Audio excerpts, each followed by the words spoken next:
آپ دیکھ رہے ہیں آپ کی روحانی ترقی کا ضامن سلویشن ٹی وی۔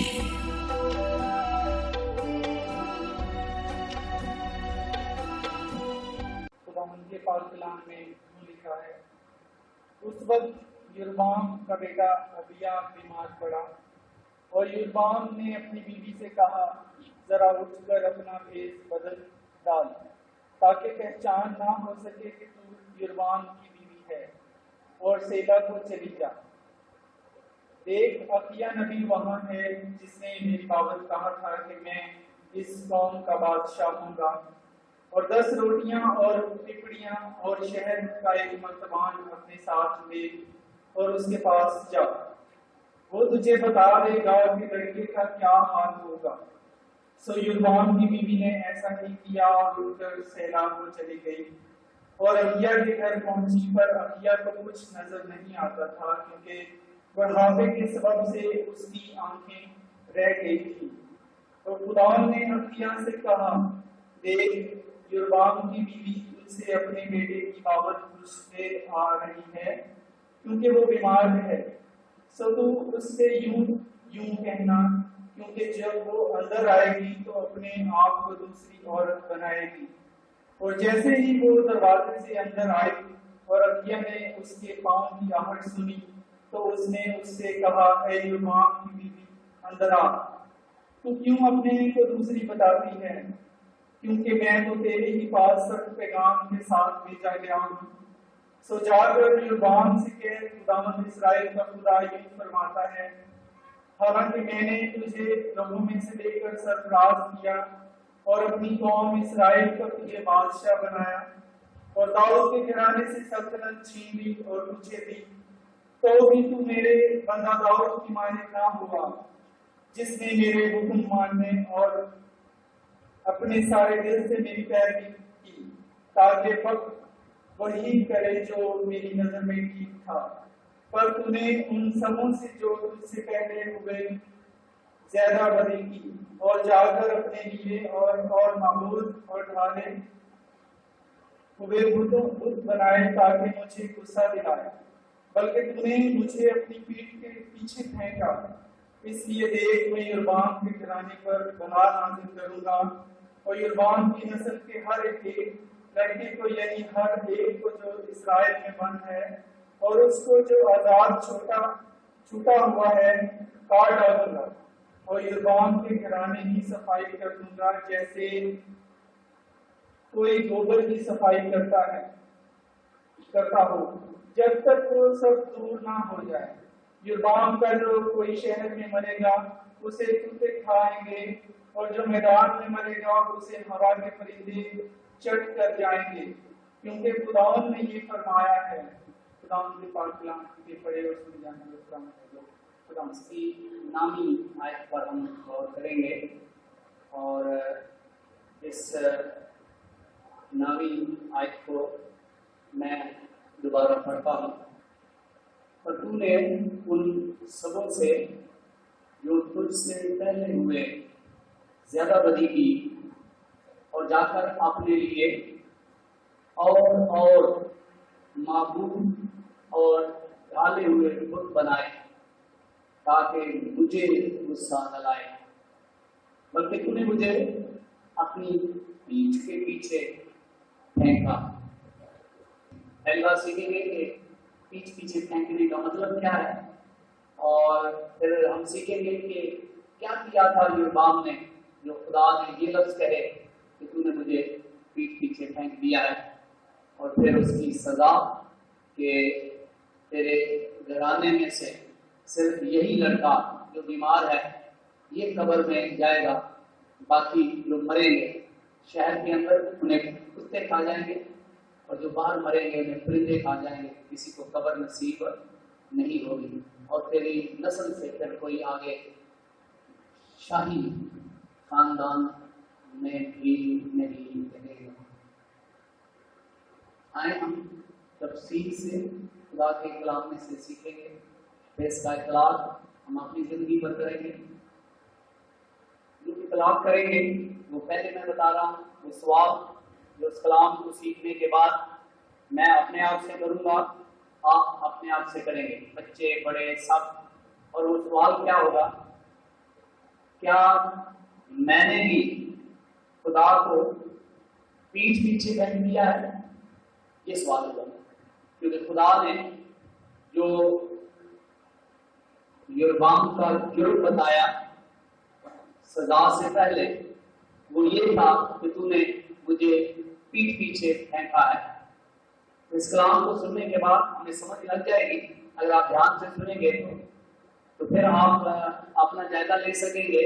اس میں فتوے دینے کی ضرورت نہیں ہے، نہ میں فتوے دینے والا ہوں، نہ میرے پاس اختیار ہے، اور نہ ہی آپ کے پاس کہ آپ ساتھ بیٹھے والے کو کہیں کہ اس نے خدا کو پیٹھ پیچھے پھینک دیا ہے. تو یہ خدا اگر آپ کے دماغ میں بھی گھوم رہا ہے تو یہ نکال دیں.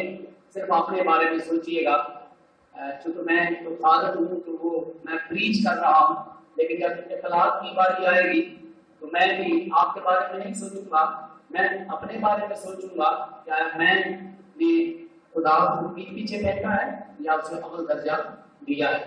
تو اس طرح جب ہم ذاتی زندگی پر اس کا اطلاق کریں گے تو فائدہ ہوگا، برکت ملے گی. اور اگر ہم گناہ کی زد میں ہیں تو پھر توبہ کا موقع ملے گا کہ آپ اپنے گناہوں سے توبہ کریں. اگر آپ دوسروں پر فتوے دیتے رہیں گے تو اس سے کوئی فائدہ نہیں ہوگا. اس فریسی کی طرح جو ہیکل میں بیٹھ کر دوسروں کے لیے فتوے دیتا ہے کہ اے خدا جو پیچھے مسئول لینے والا ہے، گاندھی ہے، بدکار ہے، فلاں ہے، میں اس کی طرح نہیں ہوں. تو یہ فتویٰ لگا رہا ہے اس پر. اور بائبل مقدس میں یسوع مسیح نے سکھایا کہ اس کو فتویٰ لگانے سے کچھ بھی نہیں ملا، کیونکہ فتویٰ لگانے کا اس کا اختیار نہیں ہے. تو آئیں کلام مقدس کو غور سے سنیں. اس سے پیشتر کہ خدا نے جو یہ کہا کہ تو نے مجھے پیٹھ پیچھے پھینکا ہے، اس کے مفہوم کو سیکھیں. یہاں چند ایک اور باتیں بھی ہیں جو چلتے چلتے ہم سیکھتے ہیں. دیکھا بائبل مقدس میں کہ عقیہ نبی کو نظر نہیں آتا تھا، اور اس کی ریزن بتائی گئی ہے کہ ایج کے سبب سے. یعنی بعض دفعہ کئی لوگوں کی بینائی چلی جاتی ہے تو لوگ کہتے ہیں اس نے برے کام کیے ہو گئے جوانی میں نا، دیکھا اس کی نظر چلی گئی. تو ایسا نہیں ہے. میں پھر کہہ رہا ہوں فتوے نہ لگائیں. ہم نے اپنی ساری زندگی دوسروں پر فتوے لگانے میں لگا دی ہے، اور مذہبی لیڈر بھی اس طرح کرتے، لوگ بھی کرتے. لیکن یاد رکھیں یہاں لکھا ہے کہ اس کی نظر جو اسے نظر نہیں آتا ہے، نظر کمزور ہو گئی ہے. اس کی ریزن کیا ہے؟ بڑھاپا ہے. کیا ریزن ہے؟ بڑھاپا ہے. تو اس کا مطلب یہ ہے کہ خدا نے جب ہمیں پیدا کرتا ہے پھر ہم جوان ہوتے ہیں تو جوانی میں پوری جوانی میں ہماری جو باڈی کے پارٹس ہوتے ہیں، جو عظام ہوتے ہیں، وہ جوان ہوتے ہیں. اور پھر آہستہ آہستہ ایج کے ساتھ وہ بوڑھے ہوتے جاتے ہیں. آنکھوں کی بیماری، پیکریاز جس سے یہ شوگر کا لیول اپ اینڈ ڈاؤن ہو جاتا ہے، لیور کمزور ہو جاتا ہے، اور کولیسٹرول کا مسئلہ پیدا ہو جاتا ہے، بی پی کا مسئلہ پیدا ہو جاتا ہے، اور دیگر سوری اگر مجھ سے کوئی غلطی ہو جائے تو میں میڈیکل کا اسٹوڈنٹ نہیں ہوں نہ، میں بس یہ میں جنرل بات کر رہا ہوں کہ ہماری جو بدن ہے اس کے اعضاء جو ہیں وہ کوئی بڑا روحانی آدمی ہو یا جسمانی آدمی ہو، اس کے جو اعضاء ہیں بدن کے وہ آہستہ آہستہ کمزور ہوتے جاتے ہیں، اور اسی سے پھر جو باڈی ہے وہ پھر آگے پیچھے ہوتی رہتی ہے. سوائے بائبل مقدس میں ایک ہستی کا نام لکھا گیا ہے اور وہ خدا کا بندہ موسیٰ ہے، جس کے بارے میں لکھا ہے کہ موت تک نہ اس کی طبعی قوت میں کمی آئی نہ اس کی روحانی قوت میں کمی آئی، کیونکہ اس کا کام بہت زیادہ تھا. آپ کسی ایک گھر کو سنبھالیں تو آپ کا دماغ خراب ہو جاتا ہے، ادھر سے بچے تنگ ادھر تنگ. تو وہ جبری سر کے لوگ وہاں سے نکلے 6 لاکھ جن کی مرد تھے، اس کے علاوہ عورتیں، مرد، بچے، تو کم سے کم اندازہ کریں 20-25 لاکھ لوگ. اور ان کو لے کے چلنا، روز ان کی لڑائیاں ہوتی تھی، روز کھانے کا مسئلہ، پانی کا مسئلہ، پڑوسی کو کے ساتھ لڑائی، اور یہ سارے فیصلے کس کو کرنے پڑتے تھے؟ خدا کے بندہ موسیٰ کو۔ تنگ آ جاتا تھا، اور پھر ماں باپ تنگ آ جاتے ہیں، یار تم تو لڑتے ہی رہتے ہو یار، اور بھی کام ہے ابھی آپ کے پاس۔ تو اس لیے ضرورت تھی اس کی کہ وہ روحانی اور جسمانی طور پر کیا رہے؟ قوت میں رہے۔ ادروائز آپ خدا کے بندہ کے روح کے بارے میں دیکھیں، جب وہ پورا ہو گیا تو اس کو بھی نظر نہیں آتا تھا۔ تو آج کے بعد خدا را اگر کسی کو نظر نہ آئے ایک کے سبب سے تو آپ اس پر فتوے نہ لگائیں، آپ خواہ لوگوں کو بے دل نہ کریں، کیونکہ بائبل مقدس میں لکھا ہے جو صادق کو شریر اور جو شریر کو صادق کہتا ہے خدا اس سے بھی کیا ہے؟ باز پرس کرے گا۔ تو آپ خدا را اپنے آپ کو چیک کریں۔ پھر خدا کے کلام میں ہم یہ 14 باب آپ گھر میں جا کر پڑھیں، یہ پوری یربام کی کہانی ہے۔ یہ یربام کون تھا؟ یہ بادشاہ کے گھر میں نوکر ہے، سلیمان بادشاہ کے گھر میں۔ تو بائبل مقدس بیان کرتی ہے جب سلیمان نے خدا کو ناراض کیا تو خدا نے اس سے کہا کہ میں تیری سلطنت چھین لوں گا، لیکن تیرے ہاتھ سے نہیں، تیرے باپ کی خاطر تیرے مرنے کے بعد تیرے بیٹے کے ہاتھ سے چھین لوں گا۔ اور لکھا ہے بائبل مقدس میں کہ جب سلیمان مر گیا، اس کا بیٹا ربام اس کی جگہ سلطنت کرنے لگا، تب خدا نے اخیا نبی کو کہا وہ ایک چادر لے، اس کے 12 ٹکڑے کرے اور اس میں سے وہ یربام کو کرے کہ 10 ٹکڑے اٹھا لے۔ اس کا مطلب ہے کہ 10 قبیلوں پر تو کیا کرے گا؟ سلطنت کرے گا۔ اور یوں سلطنت جو ہے وہ 2 ٹکڑے ہو گئی۔ خدا کے کلام میں ایک جنوبی سلطنت کہلاتی تھی اور دوسری شمالی سلطنت۔ اب جو یربام ہے یہ شمالی سلطنت کا بادشاہ ہے اور جنوبی کا جو ہے وہ ربام سلیمان کا بیٹا ہے۔ اس نے کیا کیا کہ خدا نے اس کو سلطنت دے دی، نوکر کو، نوکر بادشاہ بن گیا۔ تو اس نے اپنے دماغ میں سوچا کہ یہ لوگ اگر یروشلم میں ہیکل میں عبادت کرنے جائیں گے یہ تو دوبارہ صلح کر لیں گے ربام کے ساتھ، تو میرا کیا بنے گا؟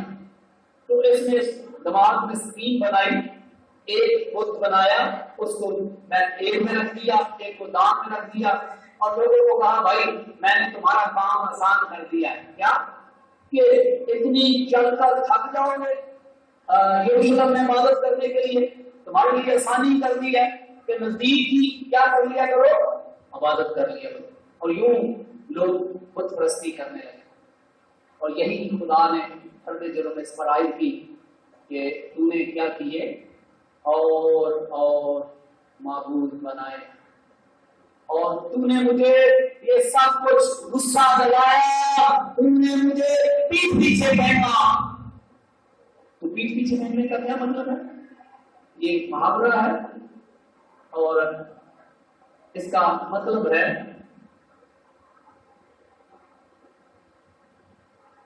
اگنور کرنا، چھوڑنا، ریجیکٹ کرنا۔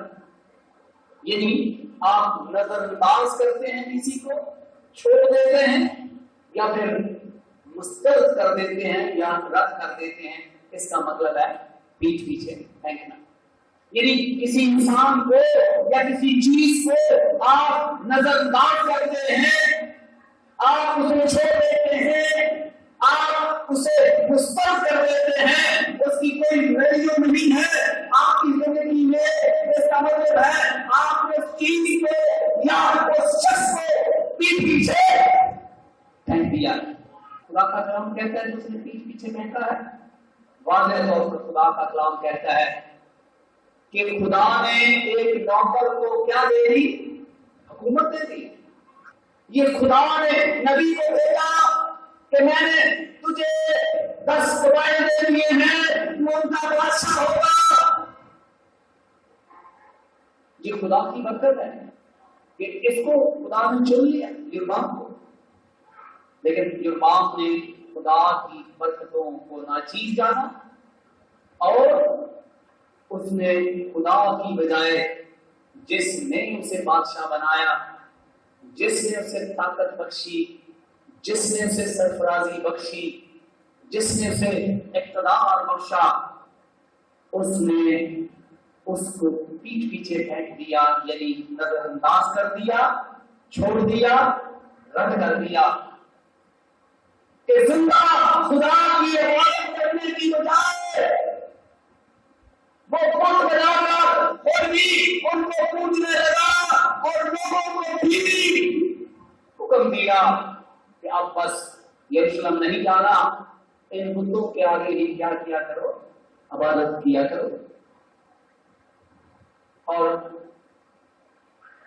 خدا کے کلام میں ہم سیکھتے ہیں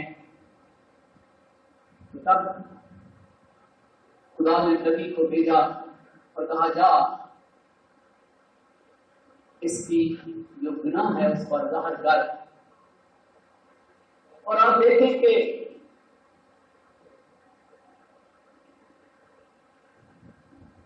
یہ بندہ جب خدا نے بادشاہ بنایا تو یہ پوچھ لیتا، خدا میں ڈر رہا ہوں کہ لوگ مجھ سے باغی نہ ہو جائیں، تو میں سوچ رہا ہوں کہ بت بنا لوں۔ یہ تھا تو گناہ نہیں، تو پوچھ لیتا تو خدا سے بتاتا نہیں بھائی میں نے تجھے یہ بادشاہی دی ہے کرنا کر، میں تیرے ساتھ، ڈرنے کی کیا ضرورت۔ اب جب اس کا بیٹا بیمار ہو گیا، اب اس کو احساس ہوا کہ اس کی موت اور بچنے اور نہ بچنے کے بارے میں صرف خدا بتا سکتا ہے، اور وہ بھی نبی کے وسیلہ سے۔ تو اب اپنی بیوی کو بھیجتا ہے کہ جا چھوٹا جا، اپنا نام نہیں بتانا، بس پوچھنا میرا بیٹا بیمار ہے، بچ جائے گا نہیں، کیوں ہی گئی۔ بادشاہ بولتا تھا نبی کو کچھ نظر نہیں آتا، لیکن بادشاہ اس طاقت کے نشے میں اندھا ہو گیا ہے، اس کو یہ پتا نہیں ہے خدا آسمان سے ہمارا سب کچھ کیا کرتا ہے، دیکھتا ہے۔ یہ بادشاہ بھول گیا ہے، اور اس نے دھوکہ دینے کی کیا کی کوشش کی۔ اب دیکھو جب ہم طاقت کے نشے میں ہوتے ہیں پھر ہم خدا کے بارے میں نہیں سوچتے، صرف اپنے بارے میں سوچتے ہیں۔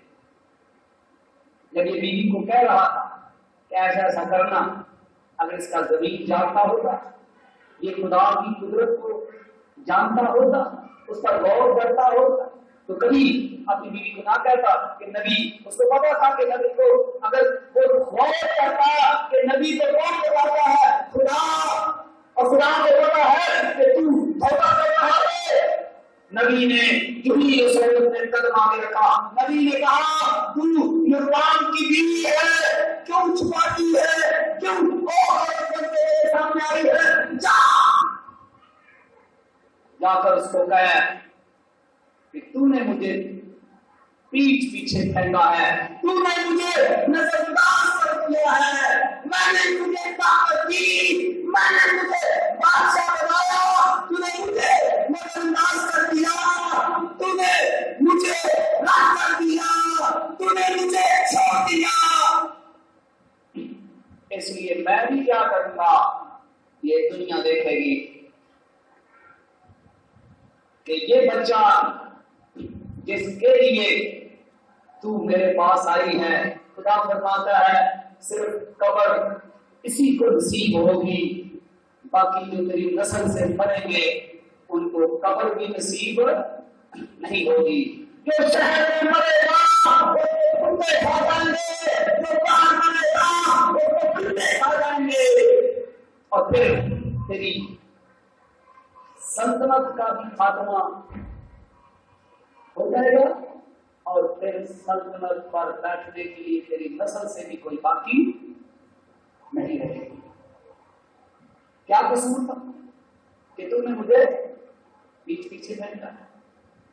اس نے، خدا نے جو برکتیں دی تھی، جس نے برکتیں دی ہیں اس کو فراموش کر دیا ہے، اور برکتوں کو کیا کر رہا ہے، سنبھال کے رکھ رہا ہے کہ یہ کہیں حکومت نہ چلی جائے، کہ سب کچھ نہ چلا جائے، برکتوں کو سنبھالنا ہے، جس نے برکتیں دی ہیں اس کو اگنور کر دیا ہے، اس کو ریجیکٹ کر دیا ہے۔ اور خدا کا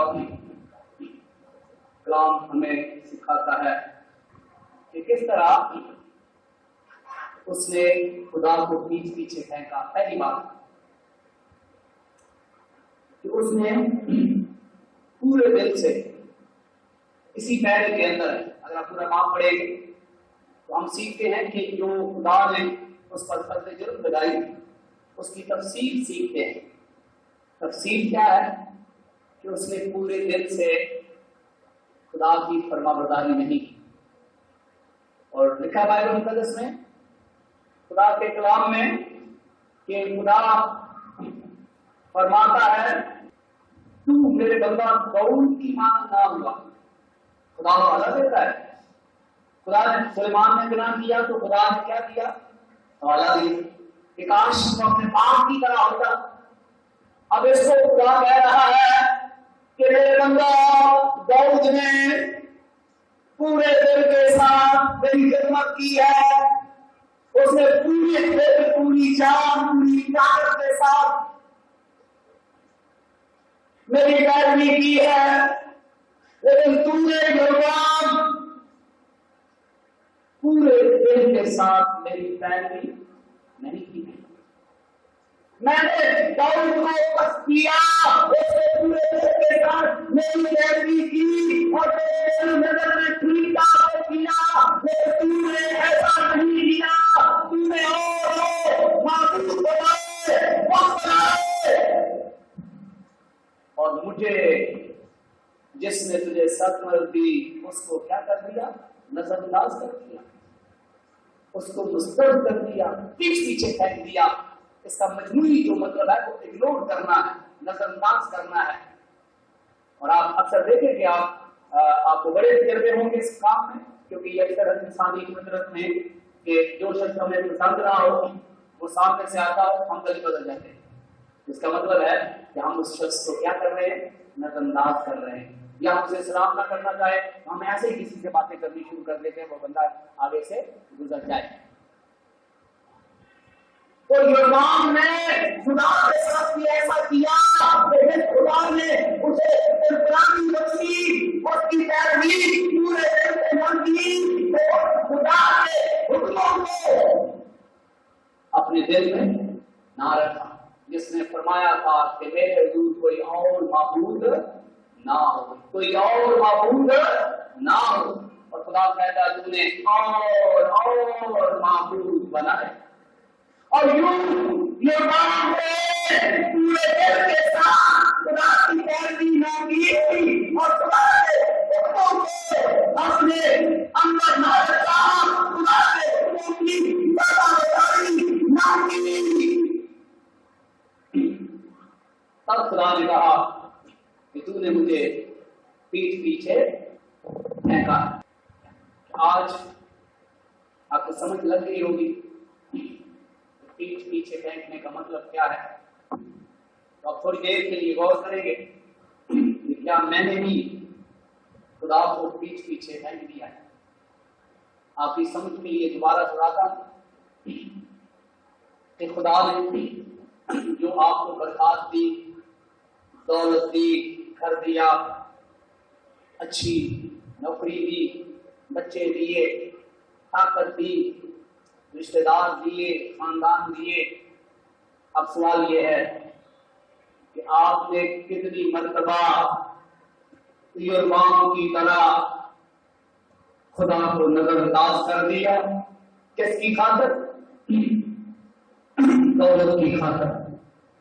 آپ نے خدا کو نظر انداز کر دیا اپنی خواہشوں کی خاطر، آپ نے خدا کو نظر انداز کر دیا اپنی طاقت کی خاطر، آپ نے خدا کو نظر انداز کر دیا اپنے خاندان کی خاطر، آپ نے خدا کو نظر انداز کر دیا اپنے رشتے داروں کی خاطر، آپ نے خدا کو نظر انداز کر دیا اپنی نوکری کی خاطر، اپنے کاروبار کی خاطر۔ ان ساری نعمتوں کا، برکتوں کا دینے والا کون ہے؟ ذرا بولے، اگر آپ سو بھی گئے تو بولے۔ دینے والا کون ہے؟ یربعام کو حکومت دینے والا کون تھا؟ خدا۔ آپ کو یہ ساری نعمتیں دینے والا کون ہے؟ خدا۔ اور اگر آپ ان نعمتوں کی خاطر خدا کو اگنور کرتے ہیں تو پھر خدا آپ کو بھی، کیا میں کرتا ہوں تو مجھے بھی کہہ رہا ہے کہ تم نے مجھے پیٹھ پیچھے پھینکا۔ یربعام پر جو فرد جرم ہے وہ یہ نہیں ہے کہ تو زانی ہے، تو نے زناکاری کی ہے، یہ نہیں ہے کہ تو نے چوری کی ہے، یہ نہیں ہے کہ تو نے ماں باپ کی نافرمانی کی ہے۔ یہ فرد جرم ہے کہ میرے حضور کوئی اور معبود نہ ہو، اور خدا نے کہا تم نے اور معبود بنا دیا۔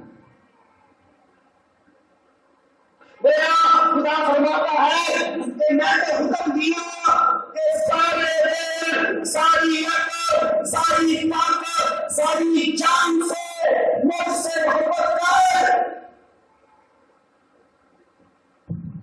لیکن تو نے مجھے اگنور کر کے جو کچھ میں نے تجھے دیا اب اس سے سارے دل سے کیا کرتا ہے؟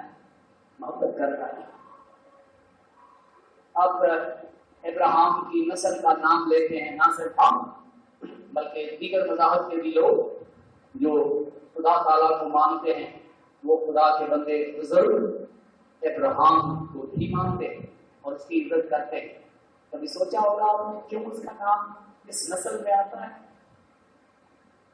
کہ خدا نے اسے برکت دی بڑھاپے میں اور پھر چیک کیا کہ کہیں برکت کو تو نہیں وہ جفی ڈال کے بہ گیا، چیک کیا کہ برکت دینے والے کو اول درجہ دے رہا ہے یا برکت کو، یا برکت دینے والے کو نظر انداز کر دیا ہے؟ نہیں، اس نے ثابت کر دیا پریکٹیکل ایگزام میں کہ نہیں، میں آپ کی برکت کو نہیں، برکت دینے والے کو اول درجہ دیتا ہوں۔ میں جس نے مجھے سب کچھ دیا اس پہ سب کچھ قربان میرا بیٹا بھی قربان کی۔ ہم کبھی سوچتے ہیں کہ خدا ابراہیم کا نام لیتا ہے کہ میں تیری نسل کو برکت دوں گا، تو میری نسل کو برکت کیوں نہیں دیتا؟ اپنے کام سے دیکھو، صرف خدا سے لڑنا سیکھا ہے ہم نے، شکوے کرنے سیکھے، اپنے کام نہیں دیکھے۔ ہم نے تو شاید خدا کو پیٹھ سے پھینک دیا ہے اور خدا سے شکوہ کرتے ہیں یہ بات کی طرح۔ آج کتنے لوگ ہیں کہ جنہوں نے دولت کی خاطر خدا کو نظر انداز کیا ہے؟